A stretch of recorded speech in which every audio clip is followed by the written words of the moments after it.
Hello and welcome to the Docker tutorial. Docker is the world's leading software container platform founded by Solomon Hykes. By using Docker, you will have fast and consistent delivery, responsive deployment, and scaling.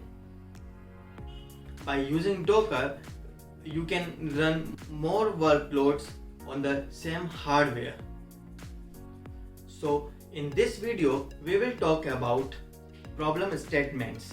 Here, we will talk about the problems that we needed Docker to resolve. Then we talk when and why Docker came into the role. And we'll talk about containers, what a container is and why we use them.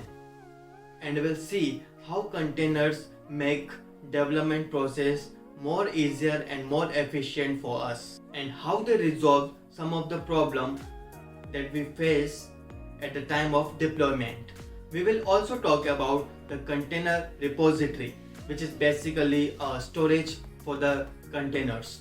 So let me tell you about the problem statements that we needed Docker to resolve whenever you start working on an application. By just writing a code, your application will not get executed, right? First you set up your machine and then you will install some software that help you to make that application. So you need a full software stack like front-end components, back-end components, and environments, some other configurations that helps to execute that application. Let's assume I have set up my local machine and I have also installed that application that I am gonna work on. I have also installed all the dependencies and all the libraries that is required for that to execute that application. And after adding lots of efforts, it's working fine on my local system. But where did the problem come? The problem comes when I told to my team to work on the same application. Obviously, I couldn't work alone on such a large applications. We have to do a teamwork if we have to reach deadline and we have to deliver our project on time.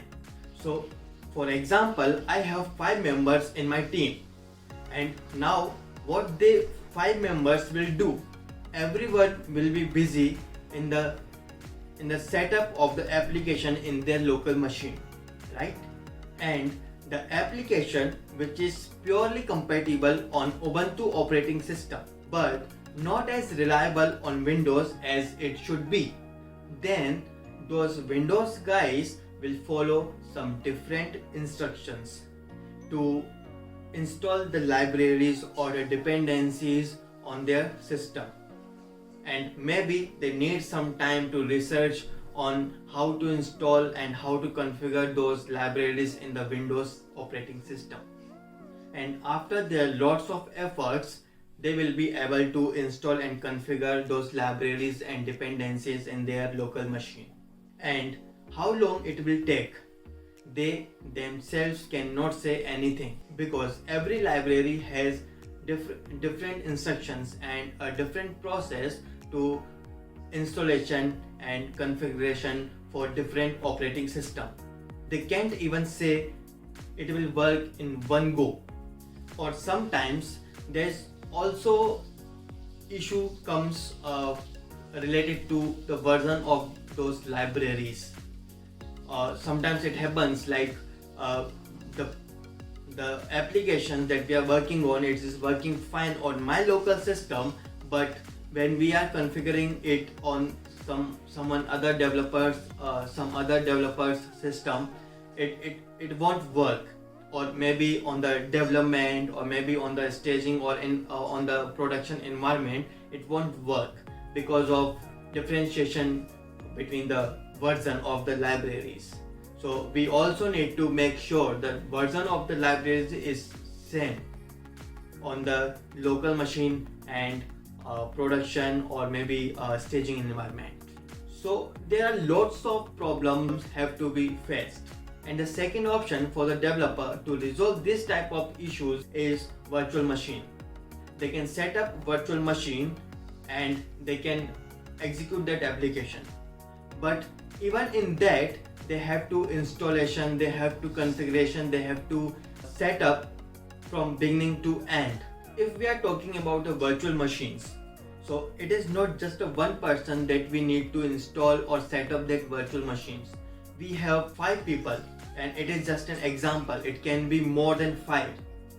So if we are setting up a virtual machine, suppose if I have Windows machine and I am setting up Ubuntu.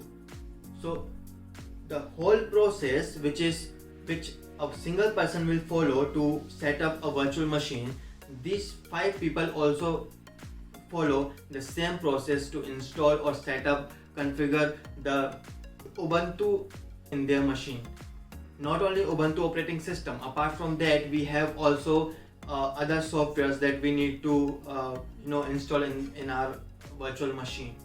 So basically they are just doing a repetitive work to execute a single application on their local machine. So this was the first problem that Docker is trying to resolve, and now let me tell you about another problem which is related to deployment. So before Docker, whenever you had to deploy your code on the production, then what you used to do, you create a jar file or you create a zip file for your code, and you will also write a SQL queries to execute on the production, and also some libraries that needs to be installed on the production or any other environment. So you create a note for the operations team that they need to follow those steps, and then they deploy your code on the production or any other environment. So you can assume like how risky is it. You can see, suppose if any important point that is missed by the developer, and the note that a developer is providing to operations team, then your code can be break on the production, and no one wants to break anything on the production. So to solve this type of problems, Docker came into the role. As I already told you, Docker is the world's leading software container platform. It is an operating system level virtualization which works on containerization philosophy. It enables developers to package applications into containers. Now here I am using a word container. Now let's talk about what is container. Docker provides the ability to package and run an application in a loosely isolated environment called a container. So basically, container is a way to package your application with all the necessary dependencies, libraries, configurations that is required to execute that application. These containers are portable, so that easily you can share with the developers and operations team, and that portability and package in a isolated environment make development and deployment process easier and more efficient. And these containers lives in a repository, in a container repository. It is basically a storage that is provided by Docker. Many companies have their private container repositories where they host and store their containers privately. There's also some public repositories for Docker containers where you can browse some repositories which will be visible to all, like a GitHub repository, GitHub public repository. Okay, now we have converted all these dependencies, libraries in a single package which is stored as a container. Now this container will work like a social distributor for each and every system, each and every member in the team.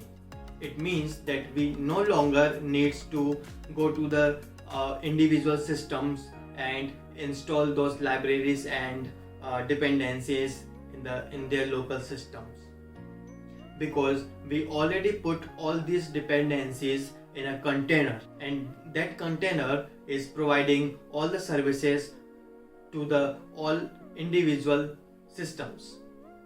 Now here Docker resolves our first problem, which is related to development. But now let me tell you about the second problem, which is for the deployment. How Docker will resolve our deployment problem?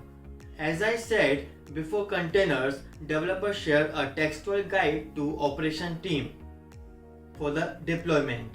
Then in that case, there are so many things like some installation and configurations needs to be done directly on the server. Then manually code deployments needs to be done. Database changes needs to be done. In the most of cases, it can be a chance where we get conflicts between different versions of libraries, missed information in the notes in the text guide which is provided by developer, back and forth in the communication between developers and operations team. With containers, this process is actually simplified because now you have developers and operations team is working in one team to package those whole configurations, dependencies inside the applications as we saw previously, since it's already encapsulated in one environment. You don't need to install or configure these dependencies or libraries directly on the server. So the only thing that you need to do is run a Docker command that posts that container that you stored somewhere in the container repository, and that runs it, and that makes the process very easier. No environment configurations installation needed on the server except Docker runtime. The only thing you need to do is you need to set up Docker runtime on the server before you ever to run containers on the server, and that's just one-time efforts. Thanks for watching this video. I hope it was helpful for you, and if it was, please don't forget to like it. If you want to be notified whenever a new video comes out, then you can subscribe to my channel. Thank you and see you in the next video.